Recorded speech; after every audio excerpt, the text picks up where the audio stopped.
Hello everyone, welcome to Neso school. हम पढ़ रहे हैं रिप्रोडक्शन इन ह्यूमन बींग्स, जिसमें पिछले लेक्चर में हमने समझा मेल रिप्रोडक्टिव सिस्टम और अब इस लेक्चर में हम समझेंगे फीमेल रिप्रोडक्टिव सिस्टम के बारे में। तो चलिए बिना किसी देरी के शुरू करते हैं आज का लेक्चर, जिसका नाम है फीमेल रिप्रोडक्टिव सिस्टम, और देखते हैं हमारे आज के टॉपिक्स क्या हैं। हमारा आज का पहला टॉपिक होगा फीमेल रिप्रोडक्टिव सिस्टम। इस टॉपिक में हम समझेंगे फीमेल रिप्रोडक्टिव सिस्टम के स्ट्रक्चर और फंक्शन के बारे में, और इसके बाद हमारा सेकेंड टॉपिक होगा स्ट्रक्चर ऑफ ओवम।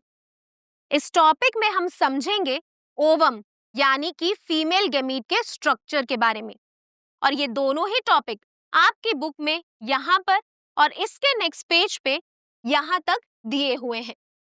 तो चलिए शुरू करते हैं पहले टॉपिक के साथ, जिसका नाम है फीमेल रिप्रोडक्टिव सिस्टम। तो जैसा कि हमें पता है, ह्यूमंस सेक्सुअल रिप्रोडक्शन परफॉर्म करते हैं, जिसमें मेल और फीमेल दोनों इन्वॉल्व होते हैं। मेल के अंदर प्रेजेंट होता है मेल रिप्रोडक्टिव सिस्टम, जिसके बारे में हम पिछले लेक्चर में अच्छे से समझ चुके हैं। अब चलिए बात करते हैं फीमेल के अंदर प्रेजेंट फीमेल रिप्रोडक्टिव सिस्टम के बारे में। फीमेल रिप्रोडक्टिव सिस्टम एक ऐसा सिस्टम है जो फीमेल गैमीट फॉर्मेशन में हेल्प करता है, और गैमीट फॉर्मेशन के साथ साथ जो फर्टिलाइजेशन के बाद जाइगोट बनता है, उसकी फर्दर डेवलपमेंट में भी हेल्प करता है।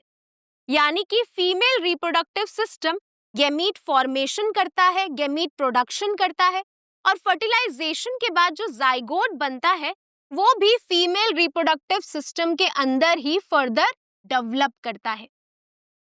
अब जैसा कि आप देख सकते हैं, फीमेल रिप्रोडक्टिव सिस्टम के अंदर बहुत सारी ऑर्गन्स प्रेजेंट है। तो चलिए सभी ऑर्गन्स के बारे में वन बाय वन समझते हैं, और शुरू करते हैं पहली ऑर्गन के साथ, जो है ovary. Ovary female reproductive system की एक बहुत ही इंपॉर्टेंट ऑर्गन है, और जैसा कि आप इस डायग्राम में देख सकते हैं, पेयर ऑफ ओवरीज प्रेजेंट है। यानी कि राइट साइड पर एक ओवरी प्रेजेंट है और फीमेल की लेफ्ट साइड पर भी एक ओवरी प्रेजेंट है। जैसा कि मैंने आपको बताया, ओवरी एक बहुत ही इंपॉर्टेंट ऑर्गन है फीमेल रिप्रोडक्टिव सिस्टम में, क्योंकि इसके दो मेन फंक्शन होते हैं, जिसमें पहला फंक्शन होता है that it produces female germ cell, that is the ovum. जो ओवरी है वो फीमेल जर्म सेल यानी कि फीमेल गैमीट को प्रोड्यूस करने में हेल्प करती है, और फीमेल्स में जो फीमेल गैमीट होता है उसका नाम है ओवम या फिर एग। ह्यूमंस में जो फीमेल गैमीट होता है उसका नाम होता है एग या फिर ओवम, और ओवम प्रोडक्शन में हेल्प करती है ओवरी। अब ये तो ओवरी का फर्स्ट फंक्शन था। क्या आप बता सकते हैं ओवरी का सेकंड फंक्शन क्या है? Ovary secretes female sex hormones. जो ओवरी है वो फीमेल सेक्स हॉर्मोन्स को सिक्रीट करती है, जिनके नाम है ईस्ट्रोजन एंड प्रोजेस्टेरॉन। ईस्ट्रोजन के बारे में हम कंट्रोल एंड कोऑर्डिनेशन में ऑलरेडी समझ चुके हैं।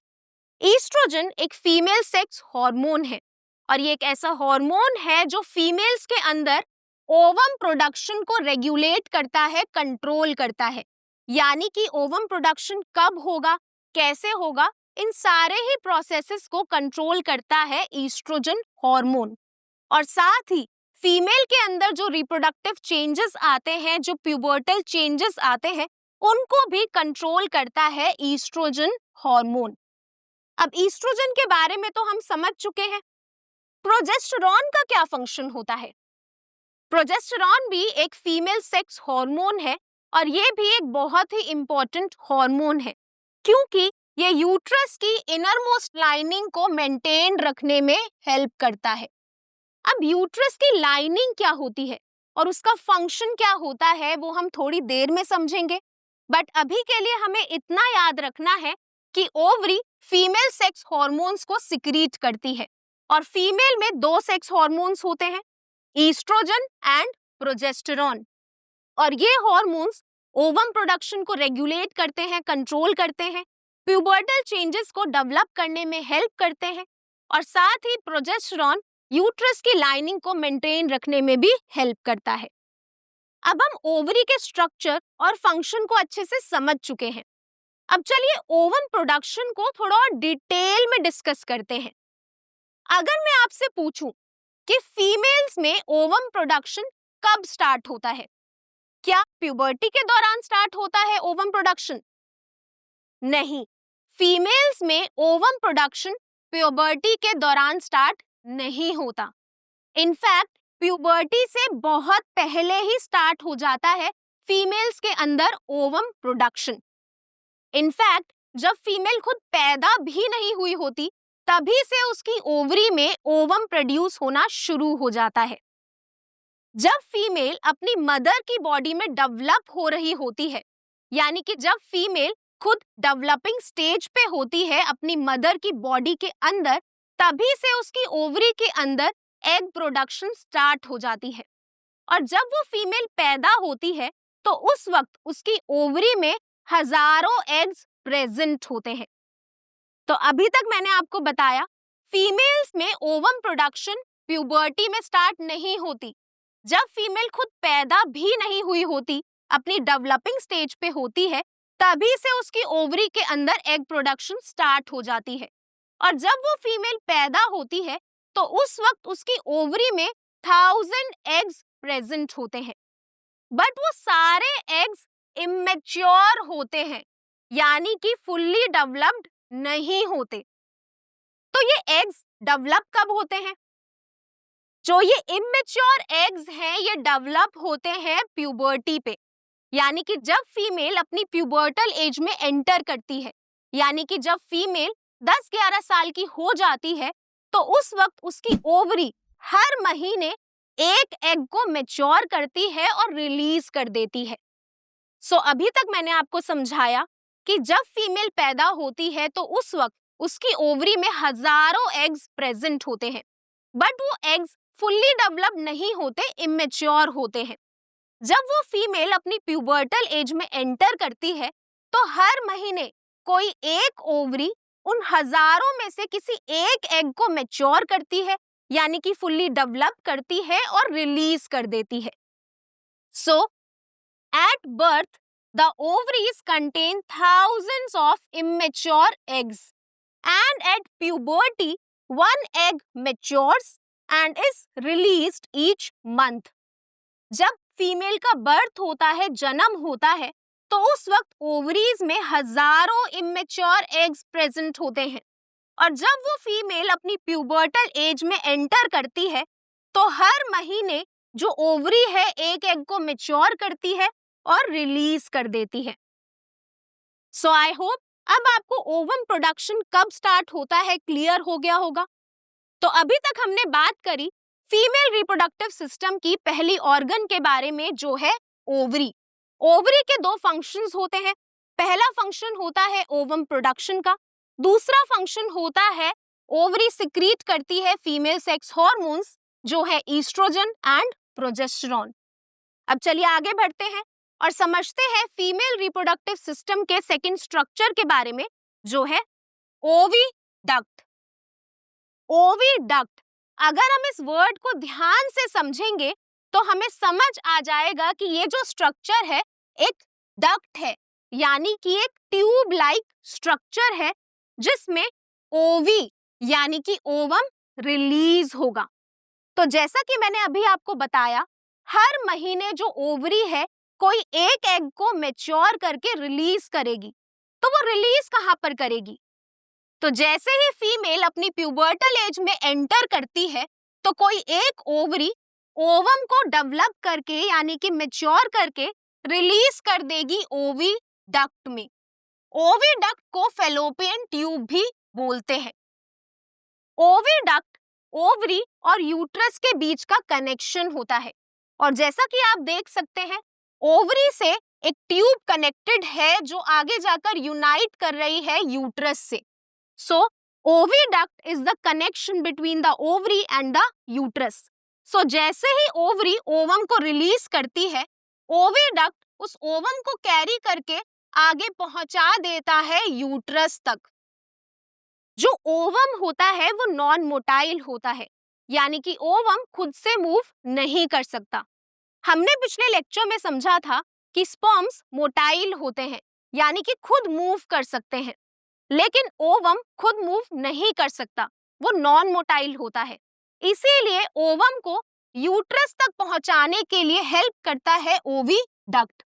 सो ओविडक्ट ओवरी से ओवम को कलेक्ट करके पहुंचा देता है यूट्रस तक। और जैसा कि आप देख सकते हैं यहाँ पर भी दो ओविडक्ट प्रेजेंट है। एक ओविडक्ट राइट साइड पर प्रेजेंट है और एक ओविडक्ट लेफ्ट साइड पर प्रेजेंट है। So the egg is carried from the ovary to the uterus through a thin fallopian tube.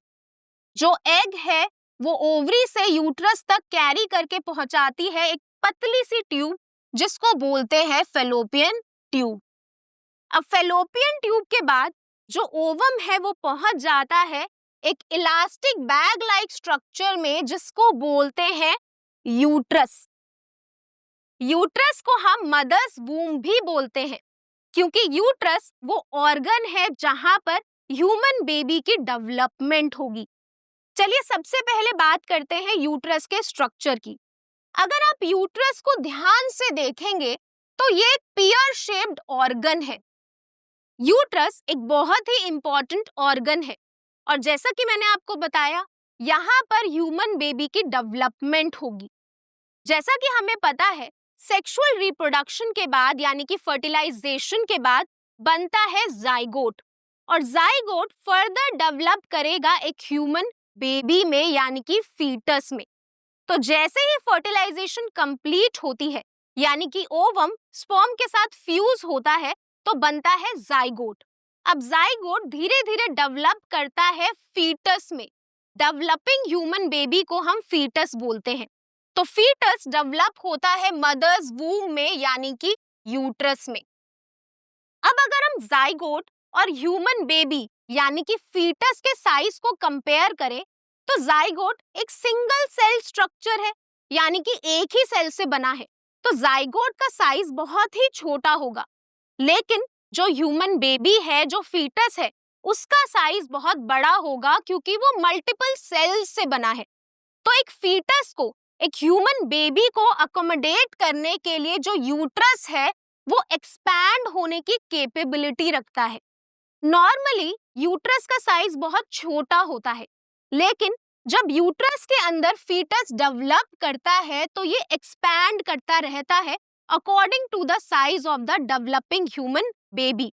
और जो एक्सपैंडिंग की प्रॉपर्टी है वो उसके अंदर आती है मसल्स की वजह से।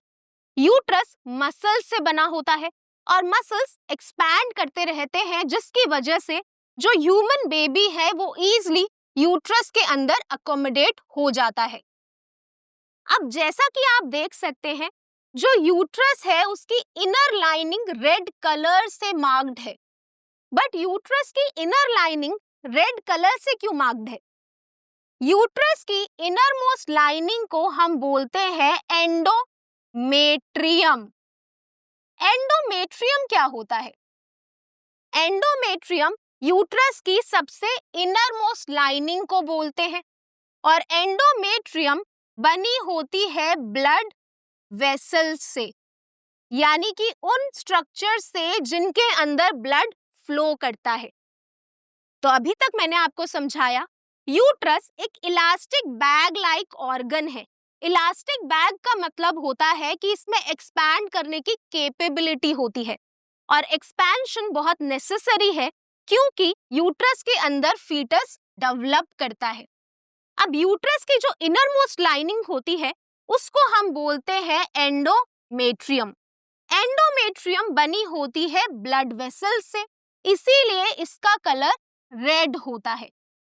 एंडोमेट्रियम फर्टिलाइजेशन के बाद के प्रोसेसेस के लिए बहुत ही जरूरी लाइनिंग है, बहुत ही जरूरी लेयर है, क्योंकि जाइगोट फर्दर डेवलप करके फीटस बनाता है और जाइगोट को फर्दर डेवलप करने के लिए यानी कि फीटस को फर्दर डेवलप करने के लिए नरिशमेंट की जरूरत होगी। तो वो नरिशमेंट कहाँ से मिलेगा? डेवलपिंग जाइगोट को या फिर डेवलपिंग फीटस को नरिशमेंट मिलेगा मदर की बॉडी से।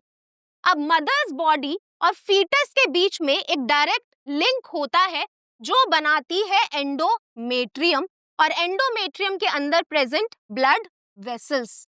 ब्लड वेसल्स मदर्स बॉडी और फीटस के बीच में एक डायरेक्ट कनेक्शन बनाते हैं, और इसी कनेक्शन के थ्रू जो ब्लड है वो मदर्स बॉडी से न्यूट्रिएंट्स को कलेक्ट करके ट्रांसपोर्ट कर देता है डेवलपिंग फीटस तक। सो अभी तक मैंने आपको बताया एंडोमेट्रियम ब्लड वेसल्स से बनी होती है। ब्लड वेसल्स के अंदर ब्लड फ्लो करता है। ब्लड मदर्स बॉडी से न्यूट्रिएंट्स को कलेक्ट करके ट्रांसपोर्ट कर देता है डेवलपिंग फीटस तक, जिससे फीटस को नरिशमेंट मिल सके, न्यूट्रिशन मिल सके और वो फर्दर एक ह्यूमन बेबी में डेवलप कर सके। सो यूट्रस एक बहुत ही इंपॉर्टेंट ऑर्गन है फर्टिलाइजेशन के बाद होने वाले प्रोसेसेस के लिए। तो अभी तक हम समझ चुके हैं कि जैसे ही फीमेल प्यूबर्टी में एंटर करती है तो उसकी ओवरी हर महीने एक एग रिलीज करती है। अब इसके साथ एक और इवेंट होता है जिसमें यूट्रस हर महीने एंडोमेट्रियम को थिक करती है, यानी कि एंडोमेट्रियम में ब्लड वेसल्स का नंबर इंक्रीज हो जाता है हर महीने। जैसे ही फीमेल अपनी प्यूबर्टल एज में एंटर करती है तो उसके रिप्रोडक्टिव सिस्टम में हर महीने 2 प्रोसेसेस होते हैं, जिसमें पहला प्रोसेस होता है ओवरी रिलीज करती है ओवम को। सेकेंड प्रोसेस में जो यूट्रस है वो अपनी लाइनिंग को थिक करता है, यानी कि जो एंडोमेट्रियम है वो थिक हो जाती है क्योंकि ब्लड वेसल्स का नंबर इंक्रीज हो जाता है। अब अगर फर्टिलाइजेशन होती है तो फर्टिलाइजेशन के बाद जो जाइगोट है उसको नरिशमेंट की जरूरत होगी, इसीलिए हर महीने यूट्रस खुद को प्रिपेयर करता है फॉर पोस्ट फर्टिलाइजेशन इवेंट्स। हर महीने यूट्रस खुद को प्रिपेयर करता है फर्टिलाइजेशन के बाद होने वाले प्रोसेसेस के लिए। सो जैसे ही फीमेल अपनी प्यूबर्टल एज में एंटर करती है वैसे ही हर महीने ओवम रिलीज होता है और यूट्रस की लाइनिंग थिक हो जाती है, जिससे अगर फर्टिलाइजेशन हो तो डेवलपमेंट हो सके जाइगोट की। सो आई होप अब आपको क्लियर हो गया होगा यूट्रस को मदर्स वूम क्यों बोलते हैं और एंडोमेट्रियम क्या होती है। अब चलिए आगे बढ़ते हैं और समझते हैं नेक्स्ट पार्ट के बारे में, जो है सर्विक्स। तो जैसा कि आप देख सकते हैं यूट्रस के बाद एक नैरो पैसेज प्रेजेंट है। इस नैरो पैसेज को हम बोलते हैं सर्विक्स। सर्विक्स के बाद प्रेजेंट होता है वेजाइना, और जैसा कि आप देख सकते हैं यूट्रस और वेजाइना के बीच में जो कनेक्शन फॉर्म कर रहा है वो है cervix. So cervix forms the connection between the uterus and the vagina. Vagina एक ओपनिंग होती है फीमेल रिप्रोडक्टिव सिस्टम में, और इसी ओपनिंग के थ्रू जो मेल गैमीट्स हैं यानी कि जो स्पर्म्स हैं वो फीमेल रिप्रोडक्टिव सिस्टम में एंटर करते हैं। सो cervix is the narrower lower part of the uterus that connects it to the vagina। जो cervix है वो यूट्रस का लोअर पार्ट होता है और ये कनेक्ट करता है यूट्रस को वेजाइना से। And vagina is the passage through which the sperms enter during sexual intercourse. Vagina एक पैसेज है, एक रास्ता है जिसकी मदद से जो स्पर्म्स है वो फीमेल रिप्रोडक्टिव सिस्टम यानी कि यूट्रस में एंटर करते हैं सेक्सुअल इंटरकोर्स के दौरान। सेक्सुअल इंटरकोर्स को हम सेक्सुअल कांटेक्ट भी बोलते हैं। मेल बॉडी को मेल गैमीट को ट्रांसफर करना होता है फीमेल बॉडी में, इसीलिए मेल बॉडी फिजिकल कांटेक्ट में आती है फीमेल बॉडी से, और इसी कांटेक्ट को हम बोलते हैं सेक्सुअल कांटेक्ट या फिर सेक्सुअल इंटरकोर्स। सो सेक्सुअल इंटरकोर्स के दौरान जो स्पर्म्स हैं वो फीमेल रिप्रोडक्टिव सिस्टम में एंटर करते हैं वेजाइना के थ्रू, और सेक्सुअल रिप्रोडक्शन के बाद जब फर्टिलाइजेशन होती है जाइगोट बनता है। जाइगोट से जब फुल्ली ह्यूमन बेबी डेवलप हो जाता है तो उस बेबी का जब जन्म होता है, जब बर्थ होता है, तो वो भी वेजाइना के थ्रू ही होता है। इसीलिए हम वेजाइना को बर्थ कैनाल भी बोलते हैं, क्योंकि वेजाइना के थ्रू ही एक बच्चे का जन्म होता है, एक बच्चे का बर्थ होता है। सो आई होप अब आपको क्लियर हो गया होगा फीमेल रिप्रोडक्टिव सिस्टम का लास्ट पार्ट जो है सर्विक्स एंड वेजाइना। सो हमने समझा फीमेल रिप्रोडक्टिव सिस्टम बहुत सारी ऑर्गन से मिलके बना होता है, जिसमें पहली ऑर्गन होती है ओवरी। ओवरी के दो फंक्शंस होते हैं, पहला ओवम प्रोडक्शन और दूसरा secretion of female sex hormones. Ovary ovum release कर देती है फेलोपियन ट्यूब में और फेलोपियन ट्यूब उस ओवम को ट्रांसपोर्ट करता है मदर्स वूम में यानी कि यूट्रस में। यूट्रस वो ऑर्गन है जहां पर फीटस की डेवलपमेंट होगी फॉर 9 मंथ्स और आफ्टर 9 मंथ्स जो फीटस है उसका बर्थ होगा, जन्म होगा वेजाइना के थ्रू यानी कि बर्थ कैनाल के थ्रू। तो आई होप अब आपको क्लियर हो गया होगा फीमेल रिप्रोडक्टिव सिस्टम का स्ट्रक्चर और फंक्शंस। और इसी के साथ हमारा पहला topic female reproductive system complete होता है और हम चलते हैं हमारे सेकंड टॉपिक की तरफ जो है स्ट्रक्चर ऑफ ओवम। अब हम फीमेल रिप्रोडक्टिव सिस्टम को अच्छे से समझ चुके हैं, अब चलिए समझते हैं फीमेल गेमीट यानी कि ओवम के स्ट्रक्चर के बारे में। अब अगर हम ओवम को ध्यान से देखें तो हम बता सकते हैं कि ओवम का साइज बड़ा होता है, लार्ज होता है। और जैसा कि मैंने आपको बताया ओवम नॉन मोटाइल होता है यानी कि वो खुद से मूव नहीं कर सकता। So ovum is large, round and non motile cell. Ovum large होता है, बड़ा होता है साइज में, इसकी शेप राउंड होती है और ये नॉन मोटाइल सेल होता है यानी कि ये खुद से मूव नहीं कर सकता। अब चलिए समझते हैं ओवम के स्ट्रक्चर के बारे में। अब जैसा कि मैंने आपको बताया ओवम एक सेल है, तो सेल के जो बेसिक पार्ट्स होते हैं वो भी ओवम में प्रेजेंट होंगे। तो सेल का सबसे पहला बेसिक पार्ट होता है प्लाज्मा मेम्ब्रेन यानी कि सेल मेम्ब्रेन। तो जैसा कि आप यहाँ पर देख सकते हैं एक मेम्ब्रेन प्रेजेंट है जिसको हम बोलते हैं प्लाज्मा मेम्ब्रेन या फिर सेल मेम्ब्रेन। अब ये सेल है तो इसके अंदर साइटोप्लाज्म भी प्रेजेंट होगा। सो सिमिलरली ओवम के अंदर प्रेजेंट होता है साइटोप्लाज्म जिसके सेंटर में प्रेजेंट होता है न्यूक्लियस। और जैसा कि हमें पता है न्यूक्लियस के अंदर प्रेजेंट होता है जेनेटिक मटेरियल। अब क्योंकि ओवम फीमेल गेमीट है तो इसके अंदर प्रेजेंट होगा फीमेल डीएनए। बट यहाँ पर हमें एक बात ध्यान रखनी है कि पेरेंट डीएनए यानी कि फीमेल में जो डीएनए होगा उसमें 46 क्रोमोसोम्स होंगे, लेकिन जो फीमेल गेमीट है यानी कि जो ओवम है इसके अंदर हाफ नंबर ऑफ क्रोमोसोम्स होंगे यानी कि 23 क्रोमोसोम्स ही होंगे। सो अभी तक हमने समझा ओवम के 3 पार्ट्स होते हैं जिसमें पहला पार्ट होता है प्लाज्मा मेम्ब्रेन, दूसरा पार्ट होता है साइटोप्लाज्म और तीसरा पार्ट होता है न्यूक्लियस। जो प्लाज्मा मेम्ब्रेन है वो एग को, ओवम को प्रोटेक्ट करती है। जो साइटोप्लाज्म है वो स्टोर करता है न्यूट्रिएंट्स जिससे जाइगोट फर्दर डेवलप कर पाए एम्ब्रियो में। एम्ब्रियो वो मल्टीसेलुलर स्टेज है जो जाइगोट से बनती है। जाइगोट एक सिंगल सेल स्ट्रक्चर होता है और वो मल्टीपल टाइम्स डिवाइड करता है और बनाता है ग्रुप ऑफ सेल्स जिसको बोलते हैं एम्ब्रियो। अब जाइगोट से एम्ब्रियो बनने के लिए जो नरिशमेंट की जरूरत होती है वो नरिशमेंट, वो न्यूट्रिएंट्स प्रेजेंट होते हैं साइटोप्लाज्म में। एम्ब्रियो के बारे में हम आने वाले लेक्चर्स में अच्छे से समझेंगे। अब चलिए नेक्स्ट पार्ट को देखते हैं जो है न्यूक्लियस। और जैसा कि मैंने आपको बताया न्यूक्लियस के अंदर प्रेजेंट होगा जेनेटिक मटेरियल जो बिलोंग करता है फीमेल से यानी कि मदर से।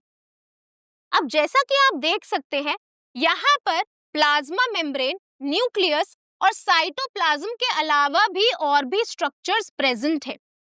इन स्ट्रक्चर्स को क्या बोलते हैं, इनका फंक्शन क्या है? ये जो स्ट्रक्चर्स हैं ये प्रोटेक्टिव लेयर्स हैं जो ओवम को प्रोटेक्ट कर रही है। यहाँ पर ओवम प्रेजेंट है तो जो बाकी लेयर्स आप देख सकते हैं ये प्रोटेक्टिव लेयर्स हैं जो ओवम को प्रोटेक्ट करके रखती है। तो आई होप अब आपको क्लियर हो गया होगा ओवम का स्ट्रक्चर क्या होता है और इसके अंदर जो पार्ट्स प्रेजेंट होते हैं उनका फंक्शन क्या है। अब चलिए ओवम से रिलेटेड मैं आपसे एक फन फैक्ट डिस्कस करती हूँ। जो ओवम है वो हमारी बॉडी का लार्जेस्ट सेल होता है, यानी कि एक ह्यूमन बॉडी में एक ऐसा सेल होता है जिसका साइज सबसे बड़ा होता है। So ovum is the largest cell in the human body और इसका साइज इतना बड़ा होता है कि आप आंखों से भी देख सकते हैं, यानी कि आपको ओवम देखने के लिए किसी भी माइक्रोस्कोप की जरूरत नहीं है। It is visible even without a microscope. So human body के लार्जेस्ट सेल का नाम होता है ओवम, जो हम बिना माइक्रोस्कोप के भी देख सकते हैं। तो इसी के साथ हमारा second topic structure of ovum complete होता है। तो आज के लेक्चर में हमने समझा फीमेल रिप्रोडक्टिव सिस्टम के बारे में। फीमेल रिप्रोडक्टिव सिस्टम एक बहुत ही इंपॉर्टेंट सिस्टम है जो सेक्सुअल रिप्रोडक्शन में मेन रोल प्ले करता है। फीमेल रिप्रोडक्टिव सिस्टम के कई फंक्शंस होते हैं, जिसमें पहला फंक्शन होता है फीमेल गैमीट फॉर्मेशन, और जब फॉर्मेशन हो जाती है तो उसके बाद फर्टिलाइजेशन भी फीमेल रिप्रोडक्टिव सिस्टम के अंदर ही होती है, और जो पोस्ट फर्टिलाइजेशन इवेंट्स हैं वो भी रिप्रोडक्टिव सिस्टम के अंदर ही होते हैं। इसके बाद हमने समझा फीमेल गैमीट यानी कि ओवम के स्ट्रक्चर के बारे में। तो आज के लिए बस इतना ही। आई होप आपको ये लेक्चर अच्छा लगा होगा। अब मैं मिलूंगी आपसे नेक्स्ट लेक्चर में एक नए और इम्पोर्टेंट टॉपिक के साथ। Thank you.